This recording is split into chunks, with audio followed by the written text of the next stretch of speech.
चल लेख काही ऐकणार नाही. उठ चल निघ घराच्या बाहेर. निघ. अरे तुला फॅक्टरीत काम दिलं, आपला समजून या घरात राहायला जागा दिली. अरे इथंच चुकलं आमचं. अरे बापू काय करतोस रे? बापू उगाच डोक्यात राग घालून असं काय करू नकोस हा. नाही यांनी ह्या घरात राहता कामा नये. अरे बापू काय करतोस तू हे?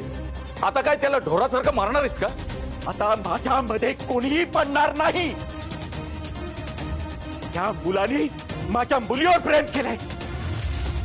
अरे तुझा निकाल मीच लावतो आता. अहो सोडा त्याला. काय करताय ते तुम्ही? जीव घेता का आता त्याचा? निघून जा इथून. माझ्या पुरीला परत भेटायचं सुद्धा नाही तू.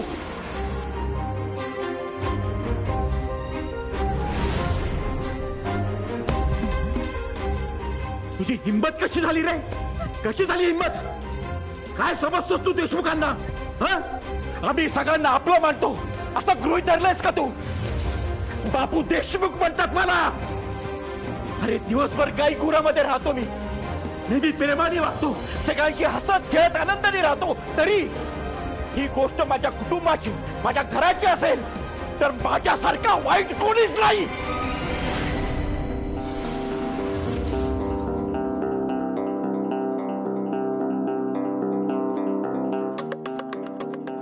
तू का मध्ये आलीस? हो बाजूला.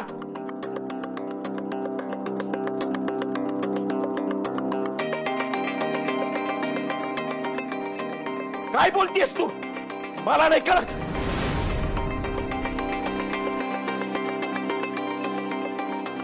अगं आज काय झालंय तुला? काय बोलायचंय तुला? मला नाही कळत.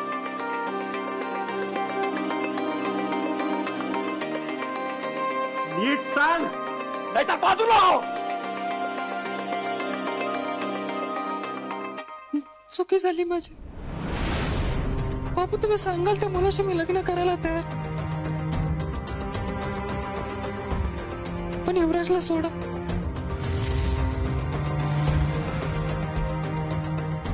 तो निघून जाईल मुंबईला.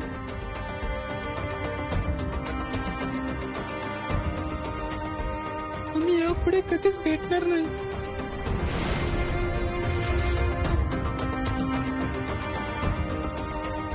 पण बापू तुम्ही शांत व्हा. स्वतःला त्रास करून घेऊ नका.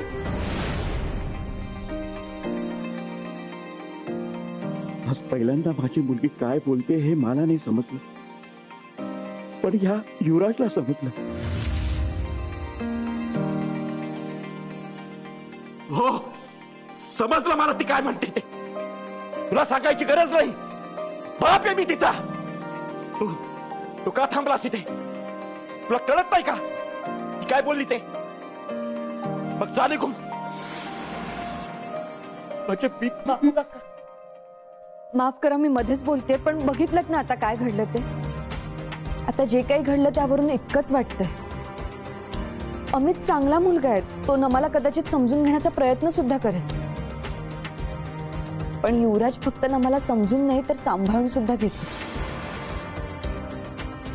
नमाचं आयुष्य युवराज शिवाय पूर्ण नाही होऊ शकत.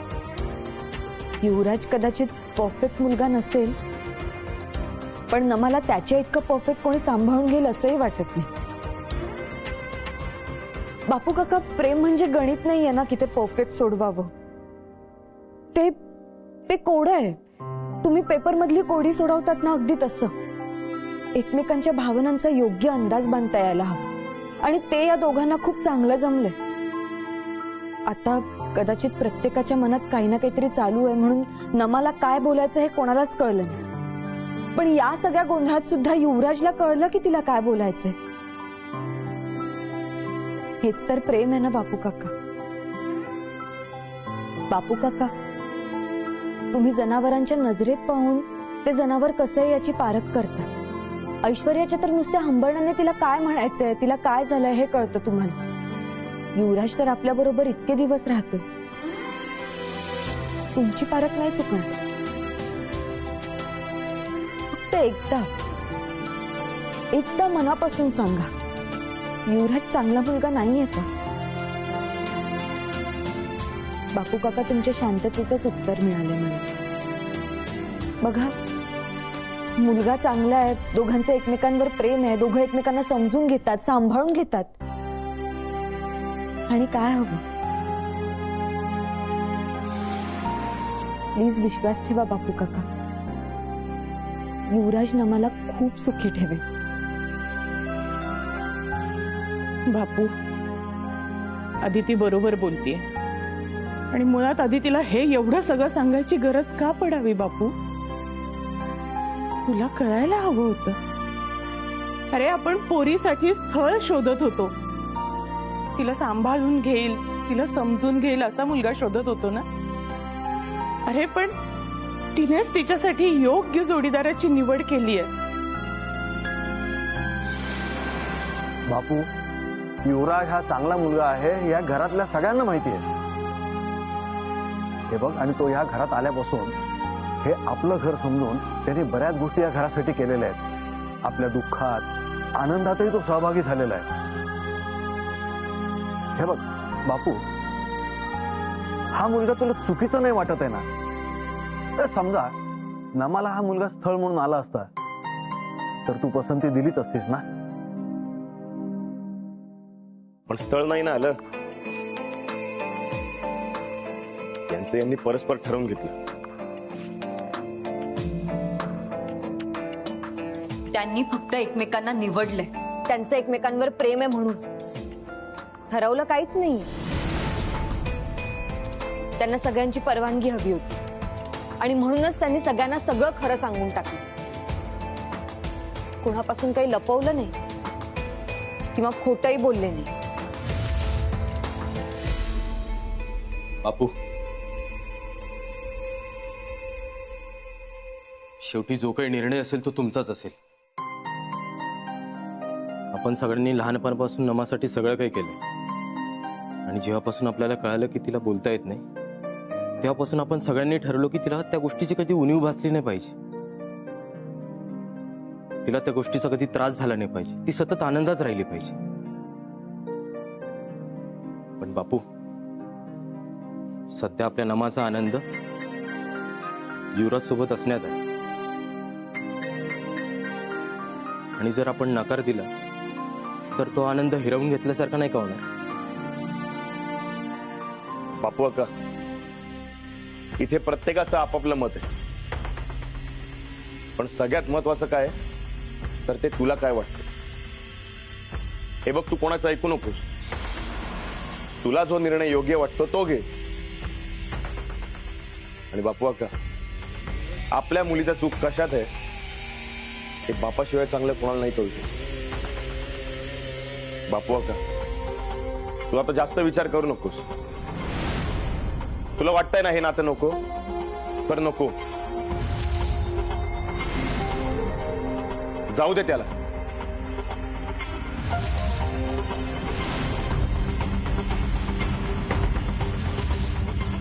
आता मला वाद नको. जे काय बोलायचं आहे ते बापू आणि ताई बोलतील. भले त्यांनी त्याच्यासाठी काय अजून वेळ घेतला तरी चालेल, काय हरकत नाही. अरे, पोरीच्या आयुष्याचा प्रश्न.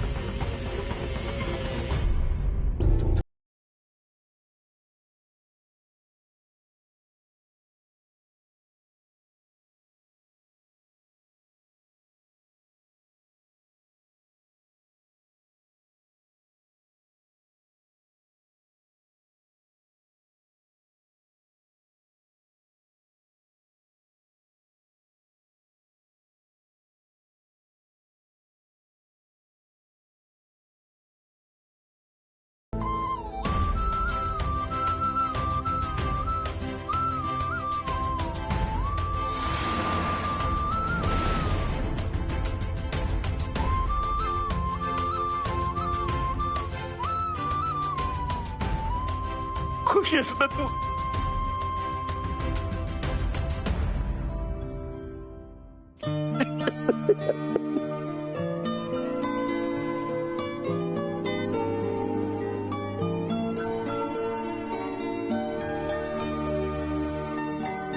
लाडका बापाला आणि काय हवं?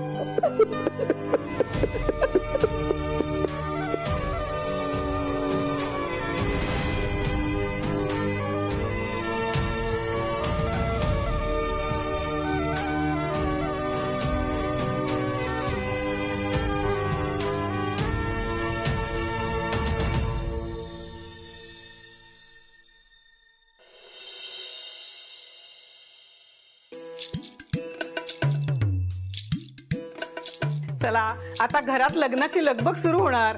घरात अगदी आनंदाचं आणि उत्साहाचं वातावरण असणार. हो तर तयारीला पण लागलं पाहिजे हा? हो तर अगं व्यायांशी बोलायचंय. मग साखरपुडा ठरवावा लागणार. मग साखरपुडा आणि मग लग्न. अहो सगळ्याची तयारी ठेवली पाहिजे ना. अगं ताई कशाला काळजी करतेस? आपण सगळे आहोत ना. हं? अहो आप्पा तुम्हाला नाही माहिती, यांना आत्ता कुठे सांगितलं ना तर हे कामामध्ये लक्ष घालतील, नाहीतर बसतील गोठ्यामध्ये जाऊन पेपर मधली कोडी सोडवत. तात्यांना बघा लगेच मुहूर्त शोधायला बसले. अगं पण ह्यात काय जवळपास मुहूर्त दिसत नाहीये. आपल्याला गुरुजींना विचारावं लागेल एकदा. काही गरज नाहीये तात्या. द्या द्या इकडे द्या पंचांग. असा झटपट नमा आणि युवराजच्या साखरपुड्याचा मुहूर्त काढून दाखवते की नाही बघा. घे, तुला सगळ्यातलं सगळं कळतं. घे. अहो तुम्ही रात्री पण नीट जेवला नाही. ठेव टेबलवर ठेव बरं पाटा. अरे अरे टेबलावर नको ठेव, खाली ठेव. हा सकाळ खाली नाही वर ठेव. नाही नाही टेबलावर नाही, खाली ठेव. अरे खाली नको ठेव, वर वर ठेव ठेव.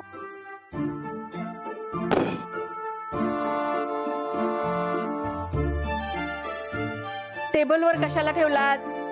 बरं झालं बरं सका तू ठेवला खाली. अजून थोडा वेळ जर लावला असता तर हातातून सटकून पायावर पडून पायाचा चंदा मेंदा झाला असता. हे नाना, अरे शुभ बोल ना. अरे आज आपण सुपारी फोडणार आहे पुरीची. अरे हो रे, हे काय त्याच्यासाठीच आणले. झाली तयारी सुपारीची. हे काय? हा पाटा कोणी इथे ठेवला? सखा उचल तो पाटा, आतमध्ये नेऊन ठेव. सका आता बयो म्हणते तर उचल ठेवा तू.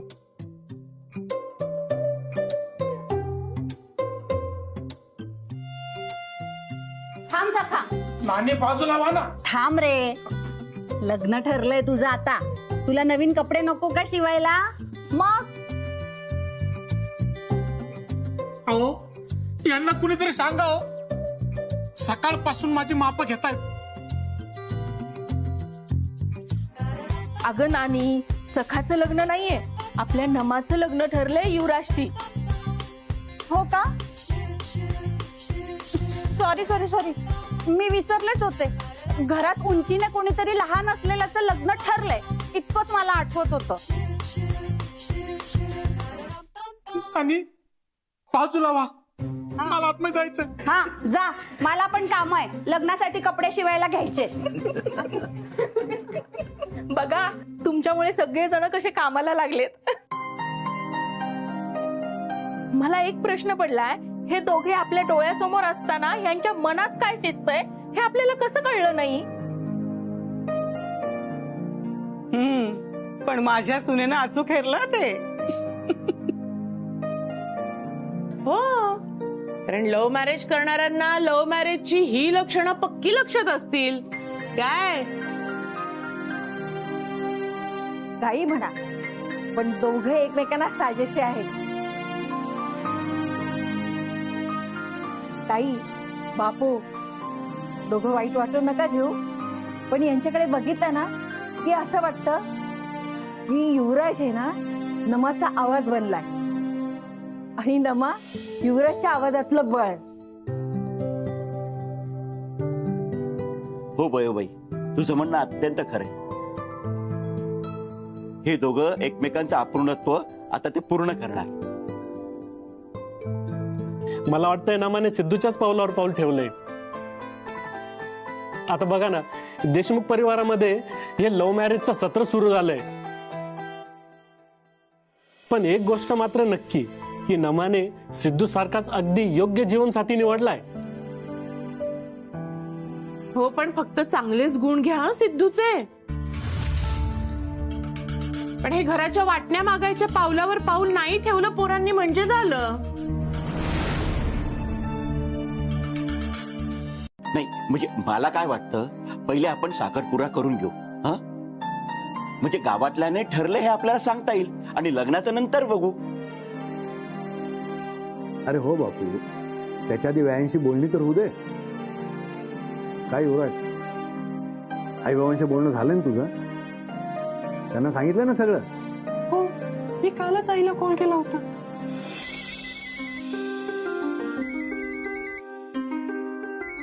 युवराज, हॅलो. हॅलो आई. अरे काय विसरलास की काय आम्हाला? नाही आई. कप देशमुखांनी फॅक्टरीची कामं खूप सांगितली आहेत. नाही आई. आई, तुझ्यासाठी एक आनंदाची बातमी आहे. बाबा कुठे? अरे ते टूरवर गेलेत. बोल ना. आई, तुझ्यासाठी सून पाहिले मी. काय सून? अरे कोण आहे मुलगी? तुला माहिती आहे? कोण रे? आई, अगं सिद्धार्थचे काका आहेत ना, बापू काका, हा, त्यांची मुलगी नमा. काय नमा? देशमुखांच्या घरची मुलगी? अरे युवराज, काय आधी फॅक्टरीचं सीईओ पद, मग ही बातमी. आता काय देशमुखांच्या घरचा घर जावई म्हणून राहशील की काय? नाही गाई, त्यांनी मला जावई म्हणून पसंत केलं. त्यांनी स्वतःहून तुला विचारलं? ऍक्च्युली नमा आणि मी एकमेकावर प्रेम करतो आणि हे आम्ही घरच्यांना सांगितलं. मग काय, घरच्यांनी ऍक्सेप्ट केलं. काय? तरीच म्हंटल हल्ली तुझे फोन येणं कमी झालंय. मुलगा रमलाय कोणामध्ये तरी. आई, जवळपास सगळ्यांनी लग्न ठरवलंय. फक्त तुझ्या आणि बाबांच्या होकाराची वाट पाहतात सगळे. ते कुटुंब इतकं चांगलं आहे, त्यांच्या घरची मुलगी सुद्धा संस्कारीच असणार यात शंकाच नाही. तुझ्या होकारातच आमचा होकार आहे. हो आई, मी सगळ्यांना कळवतो.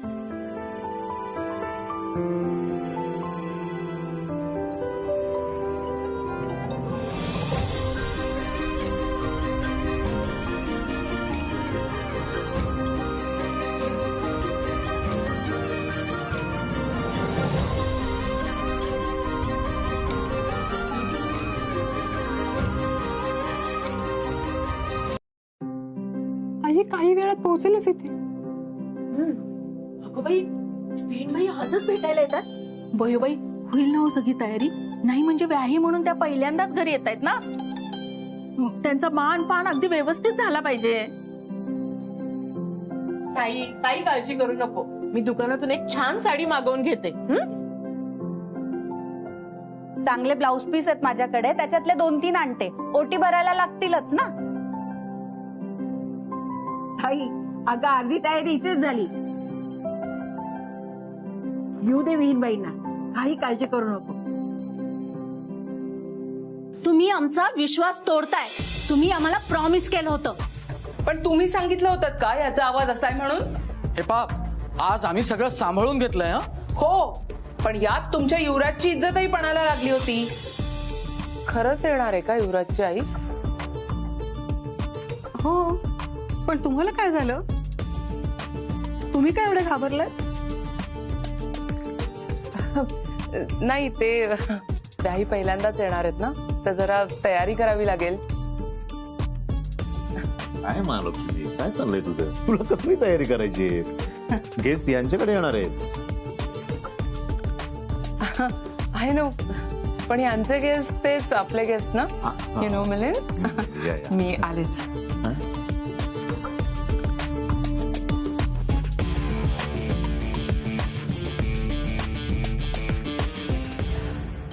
खरं तर याच गेस्ट आहे तिथे.